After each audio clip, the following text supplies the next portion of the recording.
something. So, the Oni, obviously, Captain Thick Boy here has released. And we're going to be going over some patch notes. So first off, there's supposed to be an exclusive item for Yui, but I do not understand where the DLC exclusive item is, because I purchased the DLC and I don't know where it is. So let's start with that. That's a glitch right there. There are some bugs that have come up that are kind of annoying. When it comes to Oniyamoka, there's some notes here.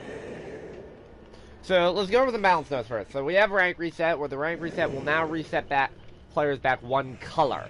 So I definitely like this. The reason why is because, like, for me as a survivor main, I've been having a problem getting out of the rank that I've been in. I've been stuck in rank 9 in green rank, and I just got out to rank 8. Mostly because the quality of players I was getting has been absolute shit. And that's been hurting me as a survivor, because I'm not able to get out of my rank. I'm not getting back to the rank I should be. So, coming back to look at the notes, I'm glad about that.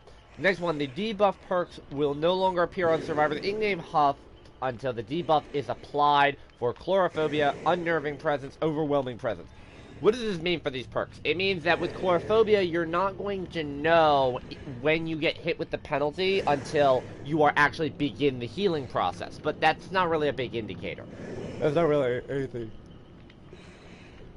Really the only time that's going to really be a problem is if there's nurses.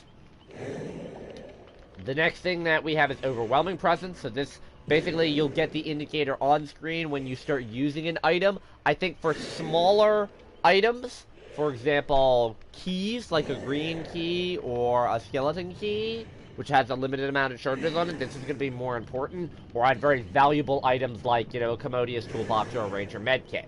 For Unnerving Presence, this is going to be weird. So basically, you're only going to get the notification once you get that first really tiny skill check. I think that's designed to give you a bit of like a jump scare factor, like a, oh, Unnerving Presence. But it's alright.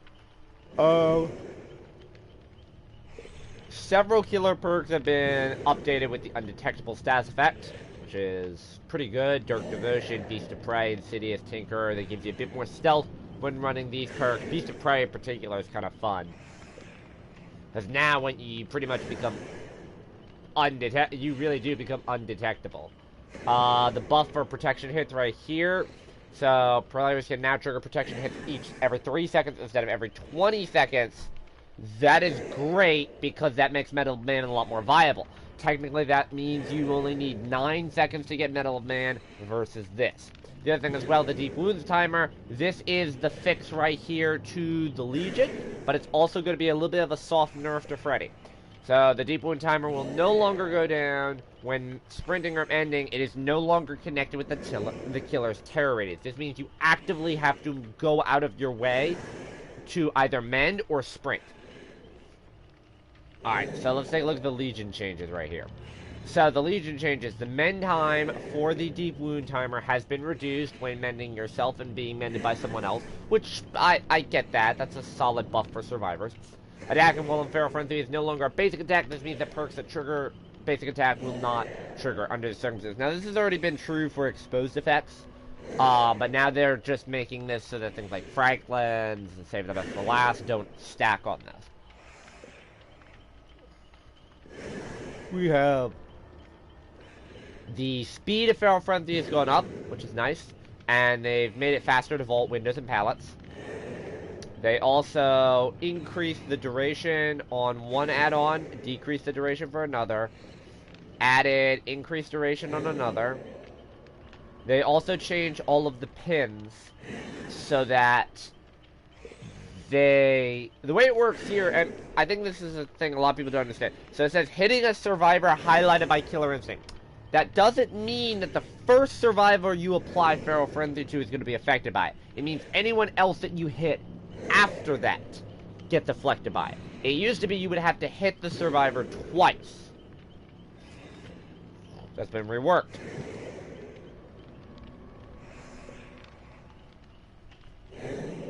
this right here is not particularly game-changing. I think the big thing is, by giving him a little bit of a movement speed and power, and by giving him some faster vaults, it makes him stronger as a killer. It just makes him a bit more mobile. The rest of that, really, to me, is just fluff. So we have spirit changes. So, for some of her powers, they got little tweaks that aren't really that big of a deal to me. I think the issue really is that by hitting her add-ons, they're trying to, like, make her weaker when they didn't really need to.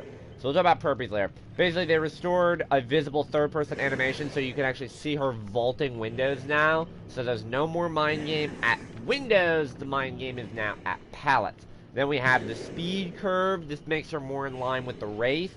So that way there, when she comes out, she gets...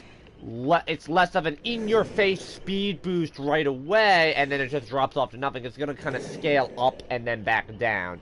And they remove collision while she is phasing, so she can't bump into you and know, hey, you're there, and come out of her power and smack you. The other thing is Perby's has been changed, where it now makes a global sound effect instead of removing them. This is essentially the iridescent button in place of this. The other things as well for the perk changes, and we're going to be doing the perks while we examine them. So first off, let us take a look at the killer. We have the Oni Yamoka himself, Mr. Thick Boy, Bam Bam. So looking at Bam Bam, Yamoka's Wrath, they did some decent changes to this to try to, like, buff it and nerf it, where they made it so that he does still lose some of his power when he picks up a survivor, but they made it so that he doesn't lose all of it.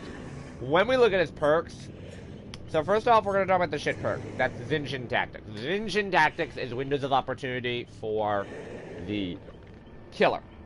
It's pretty much the same thing. It actually has a slightly larger range than windows of opportunity, believe it or not. So this perk actually counters windows of opportunity. Basically, it reveals the aura of pallets and vault locations within 24 meters, and anytime you injure a survivor or down a survivor, the perk becomes inactive for the next 40 seconds. The downside, this is going to be a good beginner perk. I think this is a good perk if you're someone who's afraid of certain types of loops. This lets you see what loop a survivor is going to, so it has some value, but the higher up you go on the Dead by Daylight food chain, the less this becomes valuable to you. Blood Echo, another really strong perk. I think it's going to be pretty strong. It works well with his power. Basically, when you have hooked one survivor, all other injured survivors suffer from the hemorrhage effect and the exhaustion effect for 45 seconds. Now, this perk did kind of fuck me up a little bit. I was playing around dead hard, and I got hit with this, and then it made me heal up as well, because the hemorrhage causes you to leave more blood. There's two downsides to this perk, though, that kind of hold it back from being a top-tier type perk. So, one, it only affects injured survivors, so it's not going to help you against healthy survivors at all. It's a bit like Thanatophobia, but instead of having an action speed, it causes exhaustion. This is like Thanatophobia meets Mindbreaker. I kind of like that. The other thing is now it has an internal cooldown, which is great, because it kind of needed that. I don't think it's particularly balanced. I don't think it's particularly unbalanced. I think it's alright. I mean, it has its strengths and weaknesses. Nemesis is the key right here. Nemesis is a massive buff. So anytime a killer stuns or blinds you, and by the way, it says it stuns using a locker or pallet, it also works off DS. Anytime the killer survivor stuns you, they become oblivious for 40 seconds, so no terror radius, and their aura is shown to you for 4 seconds. Now, this is actually not that helpful. The 4-second reveal is not that big, because you have to realize that a flashlight blind can blind you for up to 5 seconds. DS, 5 seconds stun. A head-on stun, 3 seconds. So you're not really getting the value out of the aura reveal. The big thing is, it makes them oblivious for 40 seconds. Now, because they reworked the deep wound timer to not affect terror radius, that means that Nemesis isn't that bad. Now, I covered Nemesis last, and there's a reason for that. Nemesis works best off of other obsession-based perks. talking specifically about other perks that you can combo, Nemesis is a great example, being able to pair it up with Rancor. I think that's a solid one too, because you can get more Moris out of Rancor by changing who the obsession is. Another perk that we have is Dark Devotion. Where's Dark Devotion at? Right here. Dark Devotion. This is going to be kind of good because it makes it so that if you hit a survivor through a pallet, Dark Devotion will then change to the person you were chasing, which can really fuck with some people. And because if you hit him through the pallet, yeah, it's an intriguing thing. I don't think Dark Devotion is particularly strong, but it works well. Another perk that's going to work very well with is Affirmative Chase. So, because of Affirmative Chase, this is, your obsession changes when you hook your obsession, and then they get rescued off the hook, they become the new obsession. So there's a pro and a con here. The pro is, you can constantly move around who the obsession is between these two perks, because between stuns and unhooks, you're going to be moving that perk around a lot. The downside to it is that you may, because of the conditions that, oh, you have to hook the obsession, and then someone stuns you, and they may be dead on hook, you may actually lose your Affirmative Chase stats because you killed the obsession because of a pallet stun. Next we have Remember Me. That would be the next obsession perk. I think Nemesis works well because if you're somebody that has a problem getting Remember Me stacks, you'll be able to do it pretty easily now, simply by just having, every time you get pallet stunned, you can get a new stack. I think Nemesis works very well with that.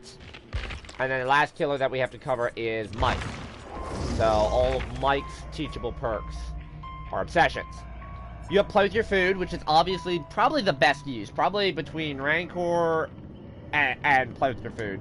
Because if someone stuns you in a chase and you break the pallet, that's a stack right there. So not only do you move faster, but they can't hear you coming. Next perk, Save the Best for Last. This is the only obsession perk that doesn't work with Nemesis, because generally you're going to go after the person that stunned you. The problem with that is now you have to lose your stacks to hit them again unless you're willing to take another stun from another survivor in order to then go after that person. It doesn't work well with Save the Best for Last.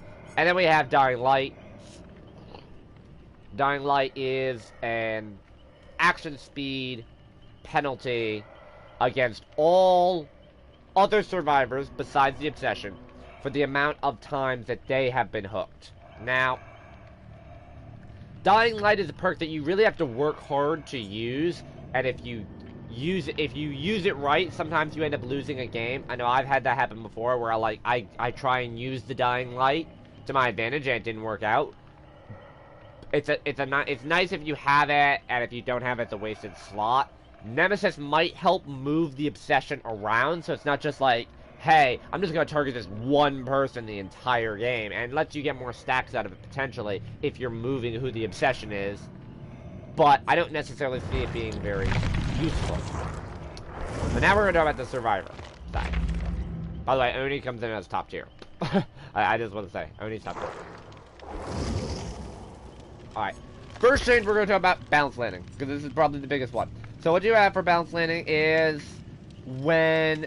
Now, instead of having the stagger duration constant all the time, so if you got the sprint burst basically, and then while you were exhausted, you could still use the 75%.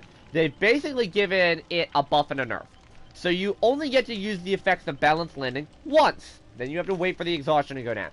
But what they did is they changed it so that there's now an additional benefit. So on top of having a 75% reduced stagger and the sprint burst, you also do not make any noise now when falling. So this makes Balance Landing a very one and done type sprint burst perk. It fits well with sprint burst, it fits well with Dead Hard. It doesn't necessarily work with the rest of the perks, but it works pretty well with this.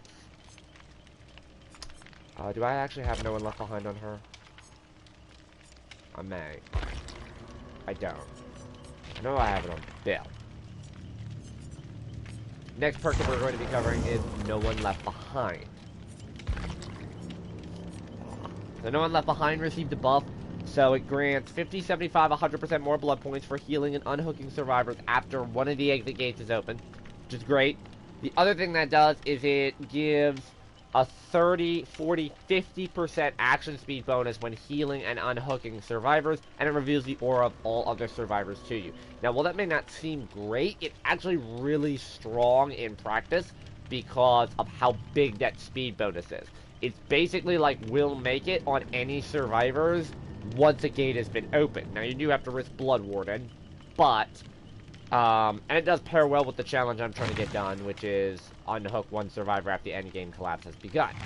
However, I don't really see it being that viable, except it's a bit more viable now than it was before. By giving such a large speed bonus and the aura of all other survivors are revealed to you, it makes it so that instead of, if you're running a blood point build on survivor, you know, having like Prove Thyself, and We're Gonna Live Forever, and then you have, like, No One Left Behind as that throwaway one if you were going for, like, maximum blood point gain. This will give you that blood point gain, on top of actually being usable. The other perk I want to talk about, I think I have it on Bill. Kindred. I have Kindred? I don't have Kindred on him. Who do I have Kindred on? No, on Dwight. I have it on Dwight. Yeah, Kindred. So, Kindred... it unlocks aura reading where it's now used both ways, which is nice. This is a quality of life change and it kind of needed. So, while you are on hook, all other survivors will see each other's auras, and it reveals the killer if they're within a 16-meter range. And that's revealed to all other survivors. Then, if another survivor is on hook, you get to see all other survivors and the killer if they're within 16 meters. There's something that's not listed here, though. It no longer trumps killer stealth. What this means is that stealth killers, like undetectable status, like Insidious, you know? Yeah, Insidious. Leatherface countered by Kindred. So, how this perk should be used has changed. This perk is no longer meant to be the I'm letting my team know what the killer is doing, like the camping killer sort of situation. It is now, I'm letting my team know who's coming for the save, basically, or knowing if I should go for the save or not.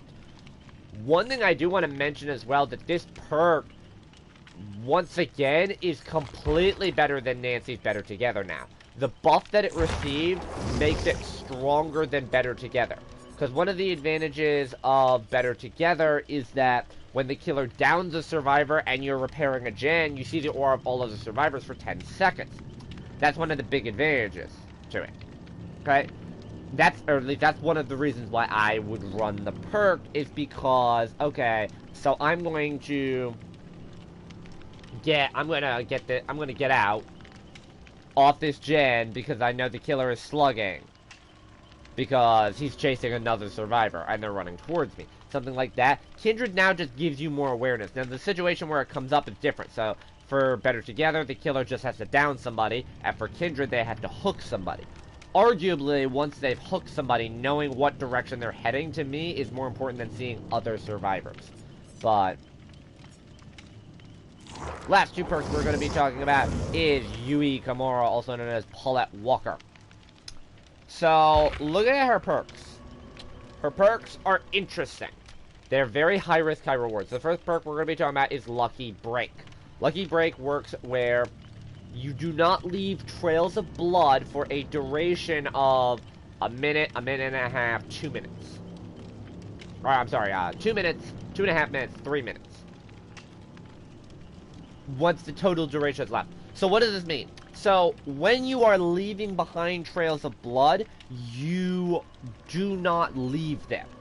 Now, the downside is this perk is a solid nerf to No Mither. One of the advantages of No Mither is you leave no blood. Now, you're still going to leave blood with this, but you're not going to leave blood trails. This also counteracts certain perks like Bloodhound. And the Spirit still has her, I can track blood trails pretty easily. This perk is a solid counter to that, and a lot of killers do track by blood. Like, some killers track by blood, some killers track by scratch marks. this is a very solid perk for fixing that. However, one big however, perk permanently deactivates once the total duration has been elapsed. My biggest issue is I haven't played around this perk enough to really understand like how it fully works. I don't think it's the greatest perk in the world. I don't think it's the worst perk in the world. We have the Ultimate Survive with Friends perk in Breakout. So when you are within 6 meters of a carried survivor, the carried survivor's wiggle speed is increased by 20%, and it gives you a 7% increased movement speed. There's two actual uses for those. One would be to try and get in front of the killer and pallet stun them. The other, and the primary benefit, is to try to tank a hit, or at least like make the killer swing so that they can wiggle off. Works good if the survivor's running flip-flop or boil over, the one that's on shoulder. I don't see this being very valuable as a solo queue. Last but not least, we have Any Means Necessary. So, the way this perk works is whenever you are next to a downed pallet, you press and hold X, and it will reset the pallet to its upright position. And it has a cooldown of 3 minutes to 2 minutes. Is this perk great? It lets you reset. If you want to try and mind game a pallet, this can counter that. You can kind of like force them pallets pretty effectively. However, if you get a killer that's going to ignore pallets, this is absolutely essential. Anyways, that is the review for right now. Have fun.